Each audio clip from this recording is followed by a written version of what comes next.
Hello students, आज की class में हम लोग पढ़ेंगे use of lest and had better. मतलब इन वर्ड्स का यूज करके कैसे हम हिंदी से इंग्लिश में सेंटेंसेस को आसानी से ट्रांसलेट कर सकते हैं। इसके पहले लास्ट वीडियो में मैंने आपको पढ़ाया था use of use of has, use of have, use of had.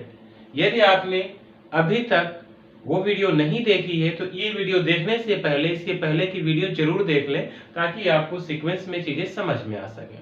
उस वीडियो में जो सारे रूल्स थे, use of has, have, had, use of has to, have to, had to, use of shall have to and will have to, उसके बारे में मैंने detail से आपके साथ डिस्कस किया था। उसी के आगे नेक्स्ट रूल जो आज हम लेने वाले हैं, यूज ऑफ लेस्ट और यूज ऑफ हैड बेटर। मतलब इन सेंटेंसेस को कैसे हम सेंटेंस हिंदी से इंग्लिश में ट्रांसलेट करते हैं तो उसकी पहचान क्या होती है, कैसे पहचानेंगे, कैसे इनको यूज करेंगे। तो आइए इसके बारे में देखते हैं, सीखते हैं कितनी आसानी से आप सेंटेंसेस को आसानी से बना लेंगे। हेडिंग डाल दीजिए use of lest. Use of लेस्ट,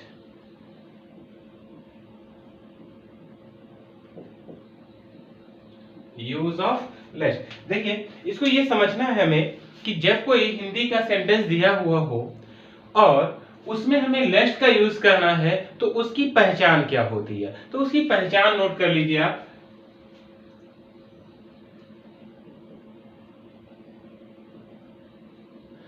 जब कभी हिंदी के वाक्यों में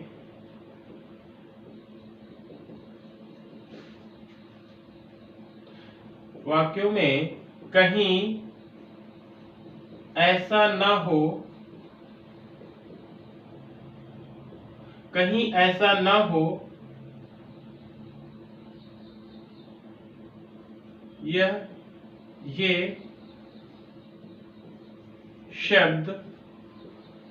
ये शब्द आ जाते हैं तो इनकी इंग्लिश लेस्ट लिखते हैं। देखिए, बहुत आसानी से आप समझ जाएंगे। जब कभी किसी भी सेंटेंस में क्या दिया हो, कहीं ऐसा ना हो, बस आपको ये ध्यान रखना, क्या दिया हो, कहीं ऐसा ना हो। तो जब कभी ये वर्ड आ जाता है कहीं ऐसा ना हो तो आप क्या करेंगे, इसके लिए हमेशा इंग्लिश क्या लिखेंगे, लेस्ट लिखेंगे। ये आपको ध्यान रखना है, ठीक है। चलिए, अब इसका रूल नोट कर लीजिए।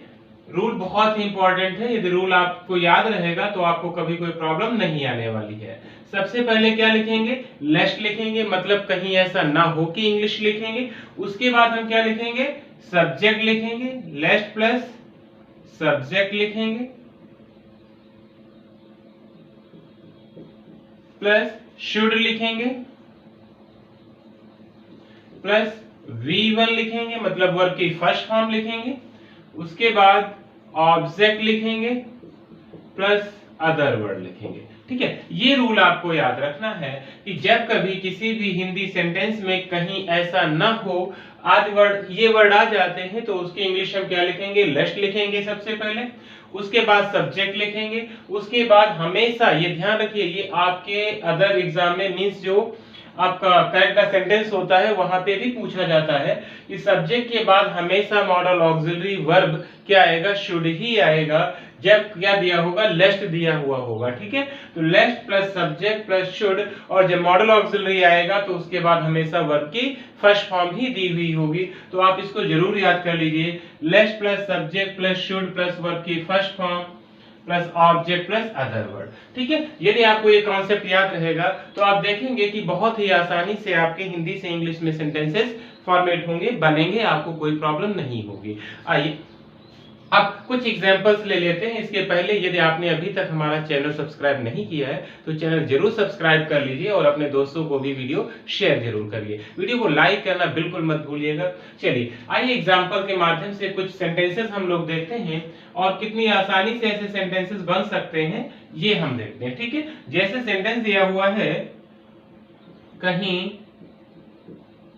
ऐसा ना हो, कहीं ऐसा न हो हम, कहीं ऐसा न हो हम कभी न मिलें, कहीं ऐसा न हो हम कभी न मिलें। ठीक है, अब देखो क्या कह रहा है कि कहीं ऐसा ना हो। अब इसकी इंग्लिश आपको पता है, बहुत ही आसानी से आप क्या लिख देंगे, बिगिनिंग में स्टार्टिंग में क्या लिख देंगे, लेस्ट लिख देंगे। देखिए कोई दिक्कत नहीं आ रही होगी। उसके बाद क्या कह रहा है कि सब्जेक्ट लिखना है। सब्जेक्ट क्या है, वी है, हम है, तो क्या लिख दीजिए, वी लिख दीजिए, लेस्ट वी। अब क्या लिखना है हमें, मॉडल ऑक्सिलरी शुड लिखना है, तो आप शुड लिख दीजिए।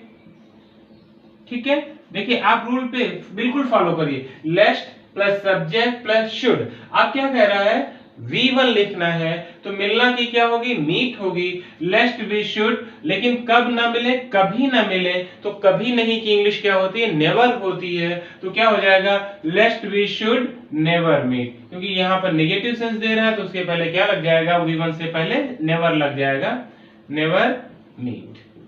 लेस्ट वी शुड नेवर मीट, कहीं ऐसा न हो हम कभी ना मिले। ठीक है, चलिए एक दो एग्जांपल और इसके देखते हैं। जैसे कहीं ऐसा न हो, कहीं ऐसा न हो वह असफल हो जाए, वह असफल हो जाए। देखिए क्या कह रहा है, कहीं ऐसा न हो वह असफल हो जाए, मतलब फेल हो जाए। तो क्या करेंगे, कहीं ऐसा न हो के लिए आप तुरंत लिख दीजिए, लेस्ट लिख दीजिए। ठीक है, अब क्या करना है आपको, सब्जेक्ट लिखना है, क्योंकि लेस्ट के बाद क्या आता है, सब्जेक्ट आता है, तो क्या हो जाएगा, ही हो जाएगा। उसके बाद हमें क्या लिखना है, शुड हो जाएगा, लेस्ट ही शुड। अब क्या लिखना है हमें, V1 लिखना है, लेस्ट ही शुड फेल। बस हो गया, लेस्ट ही शुड फेल, कहीं ऐसा न हो वह असफल हो जाए। तो ऐसे सेंटेंसेस आप आसानी से बना लेंगे। एक दो एग्जांपल और इसके देख लीजिए ताकि आपको कोई प्रॉब्लम ना हो, और आप लोग अपने आप भी बनाइएगा। कुछ एग्जांपल्स मैं करवा रहा हूँ, 2 3 4 सेंटेंस आप अपने आप से भी बना सकते हैं, उसको कर सकते हैं, कोई दिक्कत नहीं होगी। जैसे कहीं, थर्ड नंबर, कहीं ऐसा ना हो वह कभी ना लौटे। देखिए फिर से नेगेटिव सेंटेंस है यहाँ पर, कहीं ऐसा ना हो वह कभी ना लौटे, कहीं ऐसा ना हो कि वह कभी ना लौटे। कैसे बनाएंगे, कोई दिक्कत नहीं है, बिल्कुल आसानी से बनाइए। कहीं ऐसा ना हो के लिए क्या लिख दीजिए, लेस्ट लिख दीजिए, हो गया। उसके बाद क्या लिख दीजिए आप, रूल यदि याद है तो आपको कोई प्रॉब्लम नहीं है, सब्जेक्ट लिख दीजिए, सब्जेक्ट क्या है, ही है, लेस्ट ही। फिर क्या लिखना, मॉडल ऑक्सिलरी शुड लिख देना है, लेस्ट ही शुड। अब क्या कह रहा है कि कभी ना लौटे। ठीक है, तो आपको वर्ब और मॉडल ऑक्सिलरी मतलब हेल्पिंग वर्ब और वर्ब के बीच में क्या लगाना होगा, नॉट या नेगेटिव जैसा भी सेंस दिया हो, तो कभी नहीं के लिए क्या लगाते हैं, नेवर लगाते हैं। ठीक है, तो लेस्ट ही शुड नेवर। अब क्या ना करें, ना लौटे, लौटने के लिए क्या लिख दीजिए, रिटर्न।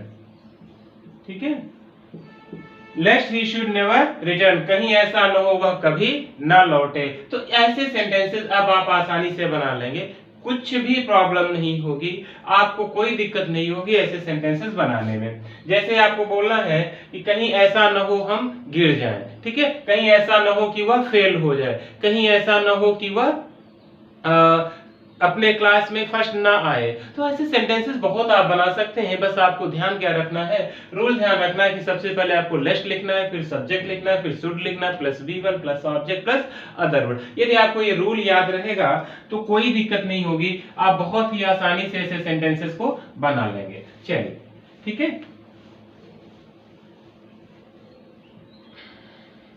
नेक्स्ट रूल देख लेते हैं इसका।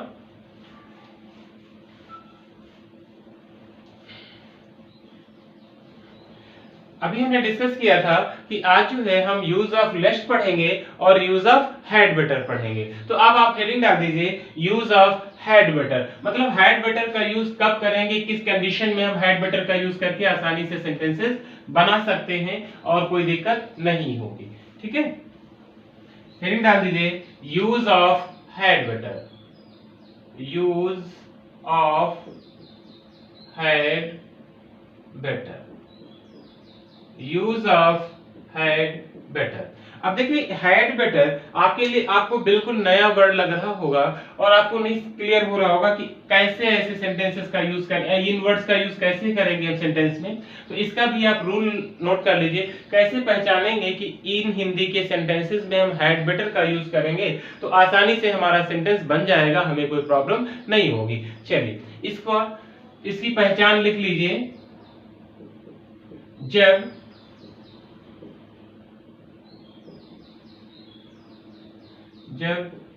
हिंदी सेंटेंसेस के अंत में, हिंदी वाक्यों के अंत में नहीं, आप ऐसे लिखिए, जब हिंदी वाक्यों में अच्छा हो या बेहतर हो आदि वर्ड, आदि शब्द आ जाते हैं तो इंग्लिश में इन्हें हैड बेटर लिखते हैं। देखिए बहुत आसान है, अब आप आसानी से इसको बना सकते हैं। जब कोई हिंदी का सेंटेंस दिया हुआ है उसमें आपको क्या देखना है कि ये अच्छा हो या बेहतर हो, दो वर्ड ये दिए हुए हों तो इनको इंग्लिश में क्या लिखते हैं, हैड बेटर लिखते हैं। अब हैड बेटर का यूज करके कैसे सेंटेंसेस को फॉर्मेट करेंगे उसके पहले हमें रूल जरूर याद होना चाहिए। तो रूल आप नोट कर लीजिए इसका कि रूल क्या होता है। जब किसी सेंटेंस के अंत में, जब किसी सेंटेंस में क्या आ जाता है, हैड बेटर, मतलब अच्छा हो या बेहतर हो, तो हम हैड बेटर यूज करेंगे। लेकिन हैड बेटर कैसे यूज करेंगे, बिल्कुल सेम वही तरीका है जैसे कि अभी आप बना रहे थे, है ना। थोड़ा सा इसमें चेंजेस होगा, वहां क्या था कि लेस्ट वर्ड पहले आ रहा था, बट यहाँ क्या होगा, सब्जेक्ट पहले आएगा। ठीक है, सबसे पहले क्या लिखेंगे हम रूल में, सब्जेक्ट लिखेंगे प्लस हैड बेटर लिखेंगे, प्लस हैड बेटर लिखेंगे, प्लस V1 लिखेंगे, प्लस ऑब्जेक्ट लिखेंगे, प्लस अदर वर्ड लिखेंगे। ठीक है, अदर वर्ड लिखेंगे। देखिए बिल्कुल बहुत ही आसान है। सबसे पहले आप क्या लिख दीजिए, सब्जेक्ट, फिर हैड बेटर, फिर V1 plus object plus other word. ये फार्मूला आपको याद रखना है, ये रूल आपको याद रखना है और इसको जो है आपको ब्लैक पेन से या फिर अंडरलाइन करके लिखना है, जैसे कि मैंने लिखा है। आप इंसर्किल भी कर सकते हैं इसको, ताकि आपको ये दिखे और आसानी से याद हो सके। ठीक है, subject plus had better plus V1 plus object plus other word, subject plus had better plus V1 plus object plus other word, आसानी से आप याद कर सकते हैं। चलिए अब इससे रिलेटेड कुछ सेंटेंसेस देख लिया जाते हैं कि कैसे सेंटेंस आएंगे, कैसे आप इसको आसानी से बनाएंगे। ठीक है, चलिए एग्जाम्पल इसका नोट करिए। एग्जाम्पल लिख लीजिए, अच्छा हो, अभी मैंने बताया था कि जब कभी क्या आ जाता है, अच्छा हो आ जाए या फिर बेहतर हो आ जाए, तो उसके लिए हैड बेटर याद रखिएगा। लेकिन पहले क्या लिखेंगे, सब्जेक्ट लिखेंगे, इसको लेकर आप कंफ्यूज मत होइए। अच्छा हो आप सो जाएं। ठीक है, अच्छा हो आप सो जाएं। अब देखिए यहां पर क्या कह रहा है, अच्छा हो आप सो जाएं। तो अब क्या करना है हमें, अभी तो यदि हमें रूल नहीं पता होता तो हमको प्रॉब्लम होती कि अच्छा हो को क्या लिखें, कैसे बनाएं, तो समस्या हो सकती थी। लेकिन अब मुझे लगता है कोई समस्या नहीं होगी, आपको बहुत आसानी से बनाएंगे। सब्जेक्ट है क्या, आपकी बात कर रहा है, मतलब यू की बात कर रहा है, तो यू के लिए क्या, तुम की बात कर रहा है, आप मतलब तुम, तो तुम के लिए यू की क्या लिखते हैं, हम यू लिखते हैं। सब्जेक्ट हमारा क्या हो गया, यू हो गया। देखिए उसके बाद क्या लिखना है, had better, you had better, उसके बाद V1 लिखना है, सोने की इंग्लिश क्या होती है, स्लीप होती है। लो हो गया काम, यू हैड बेटर स्लीप, अच्छा वो आप क्या करें, सो जाएं। कोई दिक्कत हुई ना, बहुत टफ लग रहा होगा आपको देखने में, कितना इजी हो गया, यू हैड बेटर स्लीप, अच्छा हो आप सो जाए। ठीक है, चलिए अब इससे रिलेटेड 2-3 सेंटेंस और देख लेते हैं हम लोग। जैसे दिया हुआ है, अच्छा हो तुम यह दवाई ले लो, अच्छा हो तुम यह दवाई ले लो। अब देखिए क्या कह रहा है कि अच्छा हो तुम यह दवाई ले लो, कोई प्रॉब्लम नहीं है। फिर से क्या करेंगे, सब्जेक्ट हमारा क्या मिल रहा है, यू मिल रहा है। ठीक है, उसके बाद हमें क्या लिखना है, हैड बेटर लिखना है, कोई समस्या नहीं है, यू हैड बेटर। अब देखिए क्या करना है, subject plus helping, had better plus V1, V1 को क्या दवाई लेना, तो टेक लिख दीजिए। You had better take, verb की कौन सी फॉर्म होगी, फर्स्ट फॉर्म होगी। उसके बाद ऑब्जेक्ट लिखना है, तो क्या हो जाएगा, you had better take this medicine. ठीक है, देखिए कितनी आसानी से सेंटेंसेस बन रहे हैं। आपको हो सकता है पहले कुछ प्रॉब्लम लगती, लेकिन अब यदि आपको ये रूल याद है तो यकीन मानिए कि आपको ट्रांसलेशन में कोई दिक्कत नहीं होगी। और ट्रांसलेशन करने के लिए सबसे जो इंपॉर्टेंट चीज है वो यही रूल है कि हमें रूल यदि आते हैं, रूल बेस्ड सेंटेंसेस जितने दिया जाएंगे वहां पर आपको कोई समस्या नहीं होगी। चलिए 1-2 सेंटेंसेस के और देख लेते हैं हम लोग। ठीक है,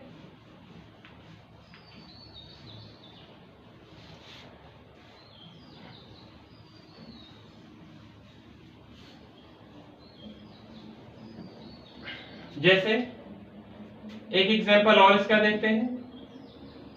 जैसे हमें बोलना है बेहतर हो आप यहां से चले जाए, है ना। जैसे गुस्से में हम कभी कभी बोल देते हैं किसी से, अच्छा होगा कि आप यहां से चले जाइए, ज्यादा सही रहेगा आपके लिए। तो ऐसे सेंटेंसेस को हम कैसे बनाते हैं, बहुत अच्छे से यही रूल का यूज करके बना देंगे। जैसे हमें बोलना है किसी से, बेहतर हो आप यहां से चले जाएं,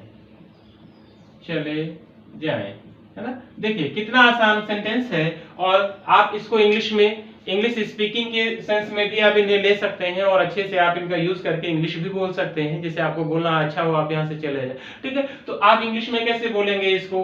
अब आपको पता है सब्जेक्ट क्या है हमारा, यू है। उसके बाद हमें क्या लिखना है, हैड बेटर लिखना है। यू हैड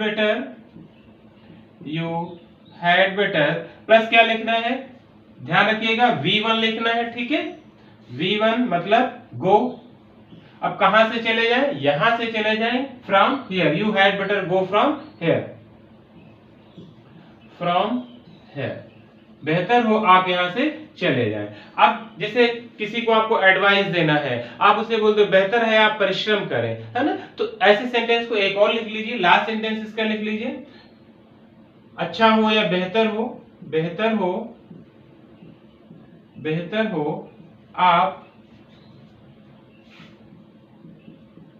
कठिन परिश्रम करें।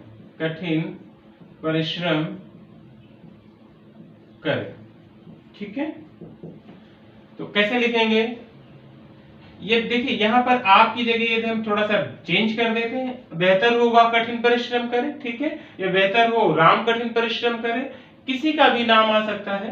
तो क्या लिखेंगे, वही रूल, सबसे पहले क्या आ जाएगा, हमारा सब्जेक्ट क्या है, ही हैड बेटर, वर्ब की कौन सी form, first form, he had better work hard. ठीक है, तो दोस्तों ऐसे सेंटेंसेस आप बहुत आसानी से बना सकते हैं। और यदि आपको हमारे वीडियोस पसंद आ रहे हैं, रूल आपको अच्छे लग रहे हैं, तो आप लोग जरूर कमेंट बॉक्स में कमेंट करके बताइए कि आपको वीडियोस कैसे लग रहे हैं, और वीडियो को शेयर जरूर करिए। Thank you so much for watching this video.